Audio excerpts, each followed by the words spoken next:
মামা কোথা থেকে আসছেন? ঝিনাইদহ জেলা হরিণাকুণ্ড থানা থেকে। গরু কয়টা নিয়ে আসছেন? 17টা। 17টা। আসছেন কবে? গতকাল রাত্রে আসছে। গতকাল রাতে। হাটের অবস্থা কি দেখতেছেন? হাটের অবস্থা তো ভালো না, আর কোনো নিরাপত্তা নাই, কল নাই, পায়খানা নাই, লোকজন নিয়ে তো চরম কষ্টে আছে আমরা। আচ্ছা, কেমন প্রাইস রেঞ্জের মধ্যে গরু আছে আর কয়টা গরু আছে একটু যদি বলতেন। 17টা গরু আনছি, সর্বোচ্চ 3 লাখ থেকে 1,50,000 টাকা পর্যন্ত মূল্যের গরু আছে আমার। আচ্ছা, তো এই ঝড় বৃষ্টির মধ্যে কিভাবে আছেন? ঝড় বৃষ্টির মধ্যে খুবই কষ্টে আছি তো, কোনো আলো নাই, কোনো নিরাপত্তা নাই, টিউবওয়েল নাই, পায়খানা করার কোনো ব্যবস্থা এই নাই। যে উপরের এই ব্যবস্থা এগুলি সব নিজেরাই করে নিছেন? এগুলো সব নিজেদের। আচ্ছা, তো সব বাতাসে উঠতেছে? জি জি, প্রচুর বাতাসে। বাঁশকুড়ু তেমন পাওয়া যাচ্ছে না।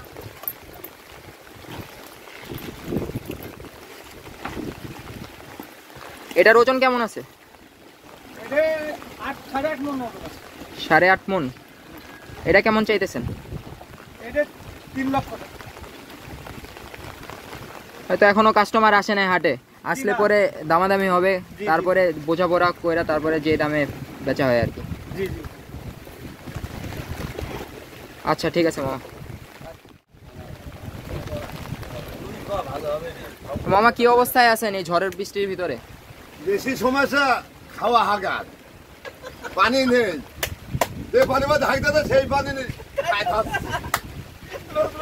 তো এনে ব্যবস্থা তো সব নিজেরা করে নিছেন না? আমাদের ব্যবস্থা, হাট কমিটির কোনো খবর নেই, কিন্তু সরকার পাগল করে ফেলতে আছে।